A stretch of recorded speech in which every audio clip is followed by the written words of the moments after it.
This is Daily. I'm your host. I need to pee. I'm just kidding. I want to talk about peas.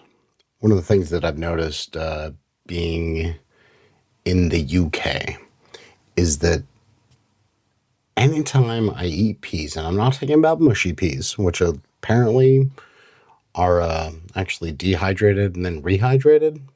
Those are fine. But I'm just talking about good old garden variety. Garden variety peas, regular peas. Something about the flavor, it is the pea flavor, but it's just more as opposed to the United States. I almost remember it like growing up, not in schools, because school lunches, you know, they cook in back when they cooked and didn't have fast food there, they cooked in a manner that would take the taste out of anything. But that was one of the things that I noticed. I recently had just a simple chicken, rice, and pea meal that we did. And I have to say, the peas they can be overwhelming in some dishes that we make. So I decided to talk a little bit about those today. Just like ketchup is technically a smoothie because tomatoes are technically a fruit, it turns out the pea, which is complicated. The pea is the plant, and then you have a pea pod, which is full of peas, which are the fruit. So they're a fruit as well. So that means if you ever got pea ketchup, that's probably someone playing a prank on you. Anyway, that was kind of interesting. And then it turns out that there was an Austrian monk in the 1800s named Gregor Mendel. And he used peas to develop essentially a theory of Mendelian genetics. Or is it Mendelian genetics? Something like that. Maybe Mendelian heredity. I'm not sure. No, Mendelian inheritance. There we go. It does help to have Wikipedia open. And he did that by cross-pollinating different pea plants because it was super easy. And I'm not sure. I cannot find a source for this, but also delicious. Once you finish your experiment, you can have some peas. And they're super tasty. And then Mendelian inheritance combined with some research on chromosomes actually wound up creating the entire basis for modern genetics. It essentially added math and proofs to Darwin's evolution, natural selection type ideas. Just thought that was kind of interesting. Yeah, I was going to say something about science being cool and you never know. Like, he probably did this because he was like, oh, wow, that's interesting. If I touch this pea to this pea, or however it is that you have pea plants have sex and make little pea babies, he was like, oh, that's kind of neat. It reminded me of something that I read recently about the discovery of RNAi, which was done when scientists in the 90s, or actually 1990, I believe, decided let's put a gene in a petunia to make it more purple, which is an odd choice, but it's those kind of weird ideas, and let's just try this thing that winds up creating really cool pieces of knowledge. It really contributes to stuff. So it's, even though something doesn't have a specific, nothing needs to be done for a purpose besides knowledge. We've been kind of conditioned to do that because you need a return on every investment, but sometimes, man, the return is just more knowledge.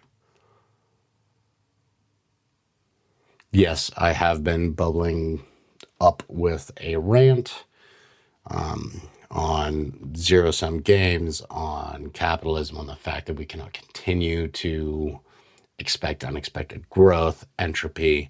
There's all kinds of pieces to that. I'm not going to do it today. I still might do it. It has been bubbling up over the last week and a half. But yeah, I know I said a lot in this episode, but for now, I'm going to just breathe.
Find your gratitude, put it to words, spread those words in line and on online, in line and on person, or vice versa, whatever.